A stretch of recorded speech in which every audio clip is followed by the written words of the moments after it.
Okay. So in last lecture we discussed about the deviance statistics and the kind of residuals used in the generalized linear models, namely Pearson residuals, Anscombe residuals, and deviance residuals. Pearson residuals has the problem that for a non-normal response distribution, the Pearson residual does not have the normal distribution, and further it doesn't have the stabilized variance. And that is how the Wedderburn has suggested the Anscombe transformation. And Anscombe transformation help you transform your original response to the normal, and then we can calculate the residuals. So the form of the Anscombe transformation is the integration of du by v raised to 1 by 3, where v is nothing but the variance function of mu. And the form of Anscombe residual is Ra equal to ay minus a mu divided by the square root of a dash mu whole square into variance of mu. So Anscombe residuals, standardized Anscombe residuals satisfy both the property that it has the normal uh, distribution and stabilized variance. Another way you can look for the residuals known as the deviance residuals, which has also the same property. It has the normal distribution and having a stabilized variance. To obtain the deviance residuals is very simple. You have to just take the sine of y minus mu. That means it is a sine function. When y is greater than mu, it takes value 1. Y equal to mu, it takes value 0. And y equal to minus 1, y less than mu, it takes minus 1. So it is a sine function of y minus mu into square root of di, where di is nothing but the contribution of ith observation in the sum deviance. So if sine function yi greater than mu I, then we say that we have a positive deviance residuals, otherwise we have a negative deviance residuals. And we can easily obtain the form of the deviance residuals because we already know the form of the deviance function. And there is a relation between the deviance residuals and the deviance is the sum of r di square is equal to d. D is nothing but the sum deviance. That is what we have discussed in the last lecture. You can perform the residual analysis. You can make the residual plots based on the either Anscombe residuals or based on the deviance residual. But sometimes Anscombe residuals is difficult to obtain for the other distribution like binomials and negative binomial. However, it is easy to obtain for the deviance residuals. So most of the time, the people prefer the deviance residuals. So today we will discuss about the estimation of the parameters in the generalized linear models, because when we talk about the fitting of the models, that means we have to fit the or we have to obtain the estimate of the parameters. But the estimate of the parameters you cannot obtain the way you have obtained in the simple regression models. That means we cannot apply here the classical theory of least squares to obtain the estimate of the parameters. Why? In classical theory of least square, we say that the variance of disturbance term is constant. Okay, so we have said that the variance of y is free from mean, but that is not the case in the generalized linear models. Here the variance is a function of mean. So instead of the uh, least square estimation method, either we can obtain the estimate based on the generalized least square or the weighted least square estimate.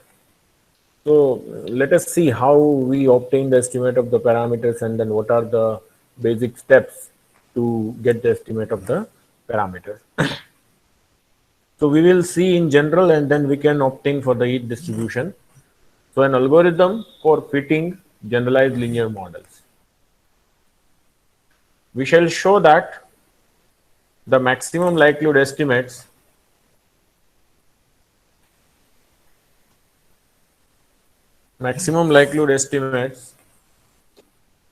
of the parameters beta in the linear predictors eta. So you know that we set the predictor as a linear predictor and we call them as a eta. So eta we call them as a eta equal to x dash beta. Or you can say, let us say if you are talking about the simple linear regression, so it is a beta 0 plus beta 1 x. Okay. So eta is nothing but it is a function of a, or it is a linear predictor. So it is a function of the beta. So the maximum likelihood estimate of the parameters of beta in the linear predictor eta can be obtained by the iterative weighted least square method. So which method of estimation we can apply? That is called the iteratively weighted least square, and that is how it is also said to IRLS, iteratively reweighted actually, IRLS. It is iteratively reweighted least square method. Here you can have why re, because it is every time the weight is changed. So in this regression, the dependent variable is not y. In least square we have the dependent variable is y because we obtain the beta cap is equal to x dash x inverse x dash y. But in our case, dependent variable is not y, it is a z. So what is the z? So z is nothing but it is a linearized form of a link function applied to the y. So what is that? Z is nothing but it is a linearized function of. So can I say that z is equal to a linearized function of a link function of y. So z is approximately, because I am considering the linear function, so it is a linearized function of form of the link function applied to the y. And the weights are function of the fitted values of mu cap. So that means whatever you define the weight is some function of mu. Okay, it should be some function of mu.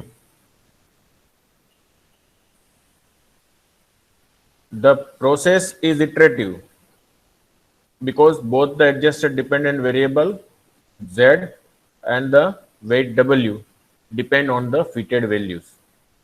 Okay, so if one variable is a function of only the fitted value, then you can directly obtain the estimate of parameters. But z is a function of w and w is a function of z, and both are function of mu.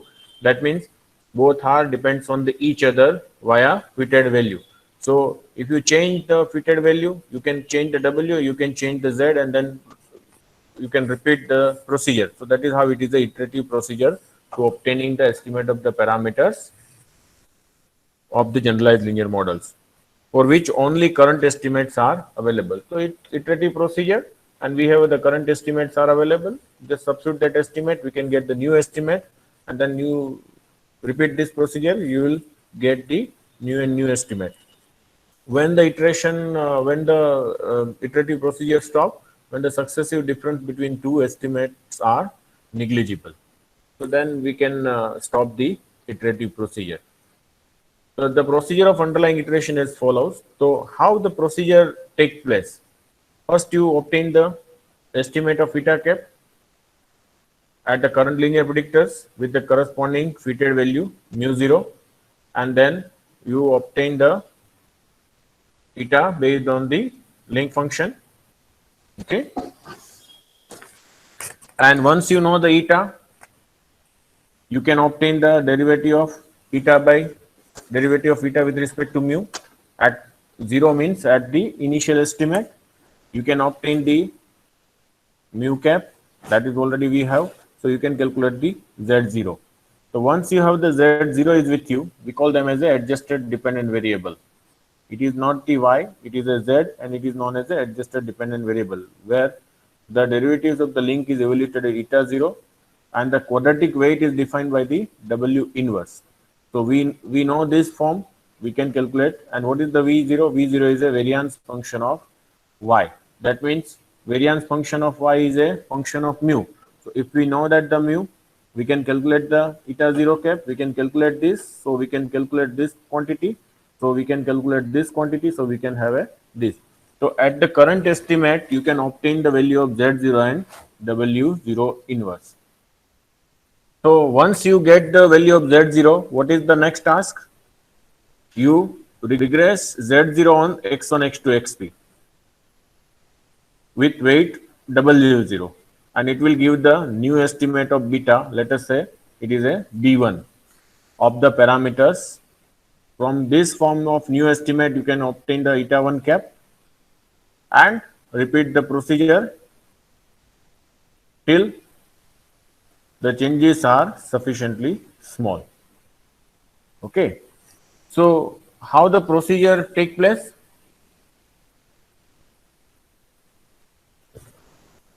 So the procedure takes place is like this way. It's very simple. See, we have the mu cap. How to obtain mu cap? It is the expected value of response. Okay. So if we know that the mu cap, what is the eta? Eta is known as a x dash beta cap. So we call them as a eta cap. And eta cap is nothing but we already see that theta is equal to g of mu, and that is how g of mu is equal to, you compare it the eta. So you return that mu equal to g inverse eta. Okay. So if you know the value of the beta, you can calculate the value of eta, and if you know the value of eta, you can calculate the value of mu, and if you know the mu, because here the same thing, you can say that eta is equal to g of mu, so you can calculate the d eta by d mu. If you can calculate d eta by d mu, you can also calculate del square eta by del mu square. Okay. And you can also calculate the V0. What is the V? V is some function of mu. It is a variance function.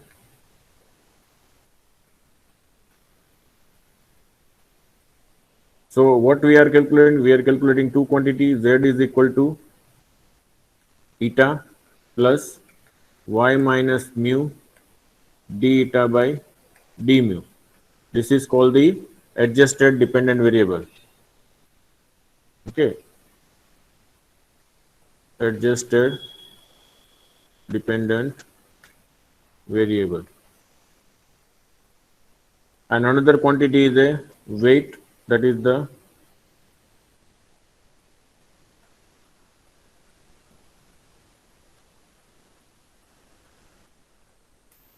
W inverse equal to, what was the form?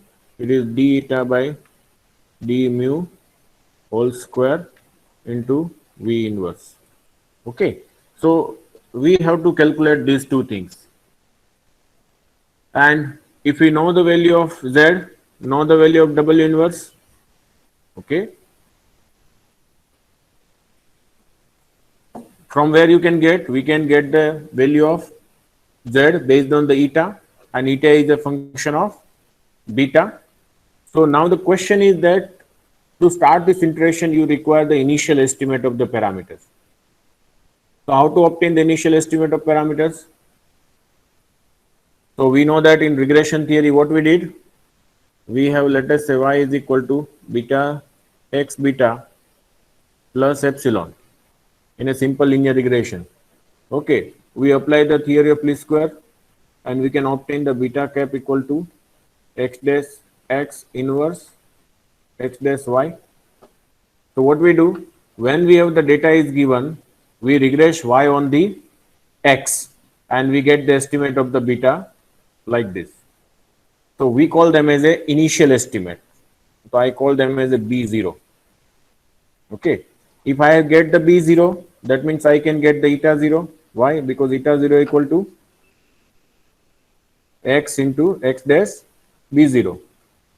And if I know this eta 0 cap, so what I can get? I can get the mu cap.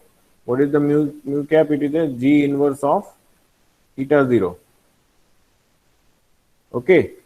And if I get this mu 0 cap, I can have this. So I can also get the form of the d eta by d mu, d eta by d mu or mu square at w at b0 at b0. Then you can calculate the z0, and z0 is nothing but eta 0 plus y minus mu 0. Here you can say mu 0 cap, and d eta by d mu at the 0. Okay, so now you get the value of z0. You can also get the w0 inverse because you know this quantity.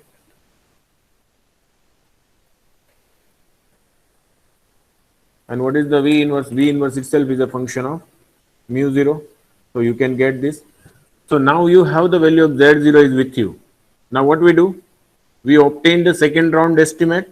How to obtain the second round estimate? Just regress z0 on x1, x2, let us say xk regressions. Okay. So you regress them on that, you will get the new estimate of beta. We call them as a B1. If we have the B1, we can calculate the eta 1. If we have the eta 1, we can calculate the mu 1. Then we can calculate the Z1. Then we calculate the W inverse based on the above formula. Again, Z1. See the successive difference between the B0 and B1. If it is less than epsilon, then stop iteration. Otherwise, obtain the regress the Z1 on X. Okay, X1, X2, Xk, and obtain the Z2. Obtain the another estimate of B, that is called beta 2. Then obtain the eta 2, mu 2, Z2, W2 inverse likewise, and see that the successive difference, because if there are so many parameters, so we can say that the summation of B0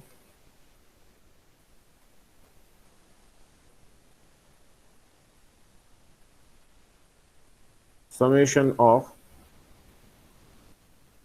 absolute value of Bj B0j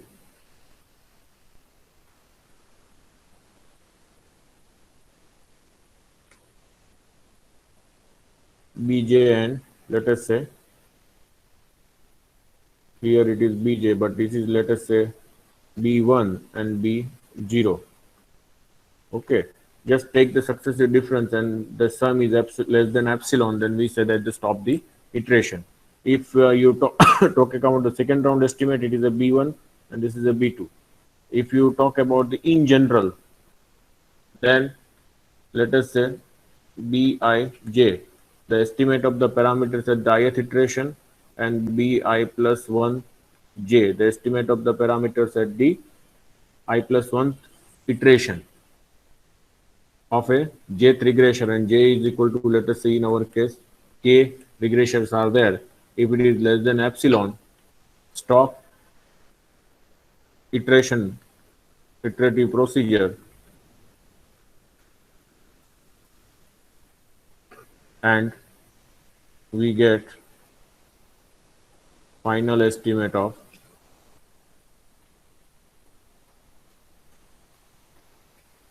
beta as Bi. Okay, because at the ith iteration we get the final estimate. So this is where you have to perform the iterative procedure to obtain the estimate of the parameters. So what you require to obtain the estimate of the parameters, you require the adjusted dependent variable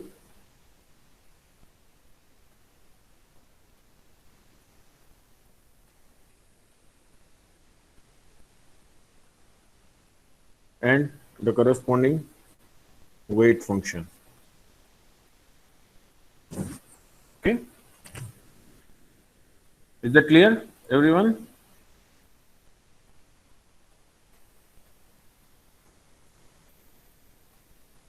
Is that clear? Yes, sir. So it is a very simple to obtain the estimation procedure. Just find out the form of the z and find out the weight function. Continue the iterative procedure and see the successive difference between the estimate of the parameters is negligible. Then we say that we obtain the final estimate of the parameters. So this is how every time you can see that every time the weight is changing. Every time we apply the iterative procedure and every time the weight of the parameter is changing. Here you can see it is a W0 inverse. Here it is the W1 inverse. Here it is a W2 inverse. So every time we reassigning the weight and the procedure is a iteratively. So it is known as a iteratively reweighted least square method. The full form is iteratively reweighted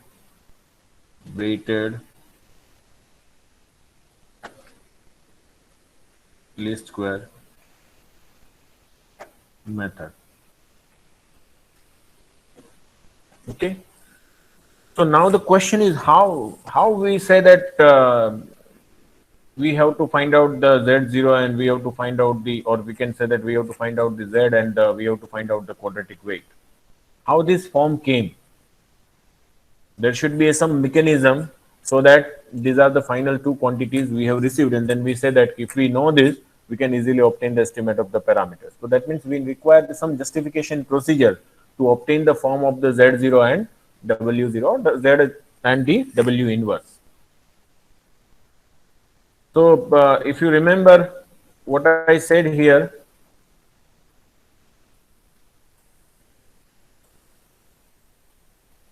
z is nothing but adjacent. Yes, yes, here.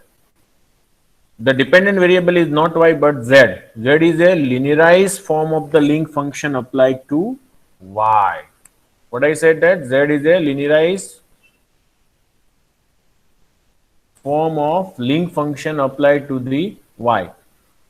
Okay, so let us give it justification.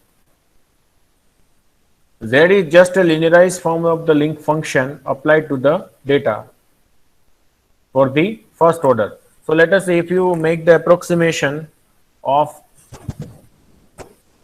y around the mean, so what will you get? What will you get?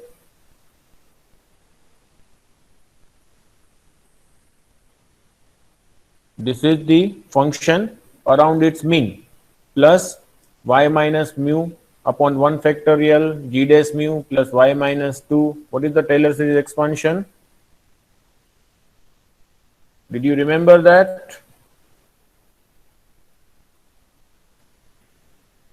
If you wish to find out the approximate value of the around of the function around its mean, let us say I am interested to find out the approximate value of g of y around its means, and if it is of a, later on we talk about the first order, second order. So what is the Taylor series expansion? Say that g around the mean plus y minus mu upon Mu 1 factorial g dash mu plus y minus mu mu square upon bracket 2 square upon factorial 2 factorial g g double double dash dash mu, of that mu is second derivative, and likewise you are obtaining. So this is the Taylor series expansion of function of y around its mean. In BSc, we have studied something like it is a function of x, Taylor series expansion of fx around its value. So we call them as a fx0. Then something like you have written x minus x0, then d of f by dx 0 plus x minus x0 square by 2 factorial. Okay, something like you have calculated d square by dx, but of course dx square around x0 likewise. So this is the what we have studied in the BSc. The same I am using, it is a Taylor series expansion of function of y around its mean. Okay, now this is what it is a general case, but if I am saying that, let us say first order approximation, so can I write g of y is approximately g of mu plus y minus mu and g dash mu, can I write? It is a first order approximation. First order approximation means it is a linear approximation. If I am taking the second order, then it is a quadratic likewise. So can I write? Yes or not? Yes, sir. Okay. So what is the g of y? So as I say that z is nothing but it is a linearized function of link function of y. So I can write g of y as a z. It is approximately, and what is that theta? So theta equal to, we know that it is a g of mu, and that we have compared with the eta. So can I write it as a eta plus it is a y minus mu and g dash mu. So that means it can be written as a d eta by d mu. So z is nothing but it is a linearized function of link function, linearized form of the link function of a y, and that can be obtained in this way. Okay, so that is how it is saying.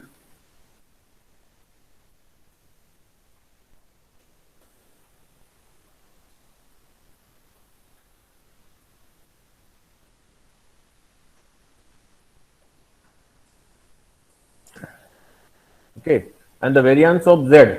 What is the variance of z? If you find the variance of z, suppose if you are finding the variance of z, variance of z. So what is that? It is also approximately, because the quantity is, it is a variance of eta plus y minus mu d eta by d mu. लिख सकते हैं, but what is the eta? Eta is a function of mu, or eta is a function of beta, or you can say eta is equal to x beta. इसको यहाँ पे हम लिख सकते हैं, this is the x dash beta, but this is the free from the overall constant, so variance of eta is 0. Now what about this? So it now variance of eta plus variance of this quantity. So variance of eta is 0. So now we have the variance of y minus mu d eta by d mu, because variance of eta equal to 0. And this is the constant. This is random. The covariance between them is also a 0. So this is approximately, can I write d eta by d mu is a constant. So वो बाहर निकलेंगे, it becomes the square, and variance of y minus mu. And variance of y minus mu is nothing but it is a variance of y. It is a variance of y, and variance of y is equal to आपने क्या लिखा था while deriving the, so it is a this, it is a variance function of mu into a of y. यही था ना?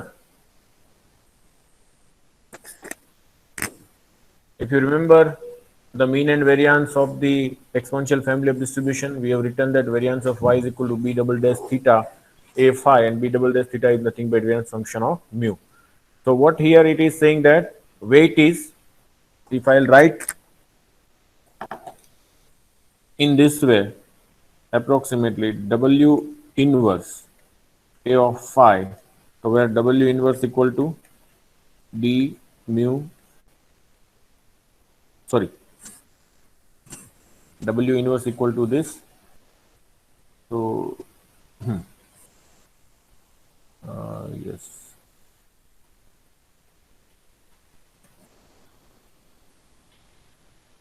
it is a d eta by d mu whole square into d. So what is the W? Therefore, W is equal to d mu by d eta square into V inverse. So I think I had made mistake here while writing the W inverse. The W inverse is nothing but, yes, here if it, then it is the only V. Okay. If you are writing the W, then it is a d mu by theta into V inverse. If you write W, then this is, and W inverse equal to this. Okay. So you can see that the weight is nothing but it is a variance of Z except the scale parameter. Okay. So this is the Fi is some function of scale parameter. So weight is nothing but it is the variance of Z except the scale parameter, and that is what it is saying, that variance of Z is just W inverse ignoring the dispersion parameter, assuming that the eta and mu are fixed. Okay, so how we obtain the form of the adjacent dependent variables? Just obtaining the linearized function of link function of linearized form of link function of y. We get the z, and the variance of z ignoring the dispersion parameters, it is giving the W inverse. Okay. So a convenient features of generalized linear model is that way have a simple starting procedure necessary to allow the iteration to get underway. This consists of using the data themselves as the first estimate mu 0, and then deriving eta 0 cap, then obtaining deta by d mu 0 and v 0, and then adjusted dependent variables and the weight. So in short, while obtaining the estimate of the parameters, first you have to obtain the initial estimate of the parameters in the linear predictors. So what are the parameters in the linear predictors? It is a, so where I was talking about the how to obtain the initial estimate of the parameters. So just apply the least square estimation procedure.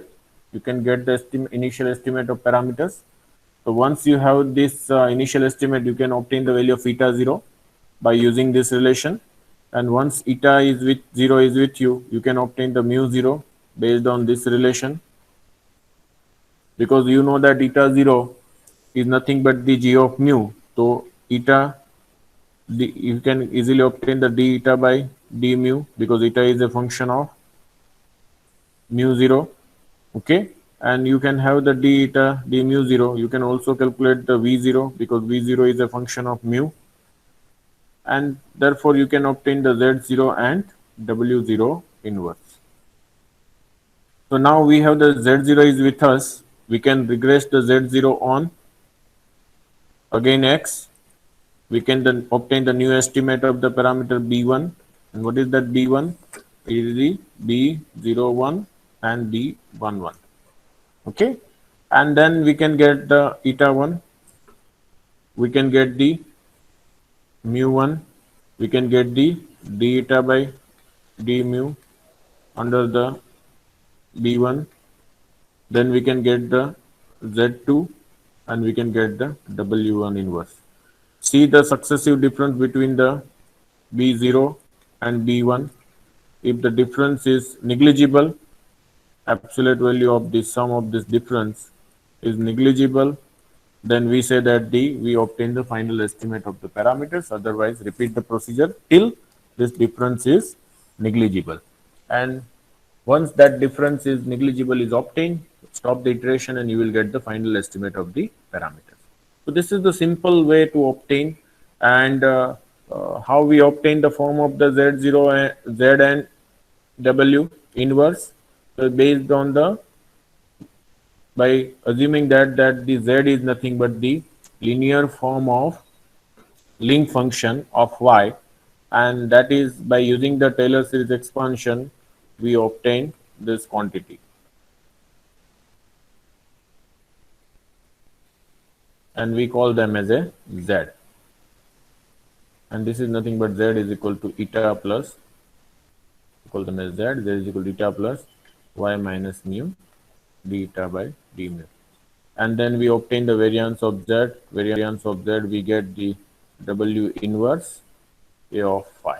So just ignoring the A phi, we will get the W inverse is equal to d eta by d mu whole square into V. Okay. So this is how we have obtained. This is the simple way. This I show you, it is a very straightforward way. Based on the Taylor series expansion, you can give the justification to obtain the adjusted form of the adjusted dependent variable Z and the corresponding weight function. Okay. Any query up to this? Anyone?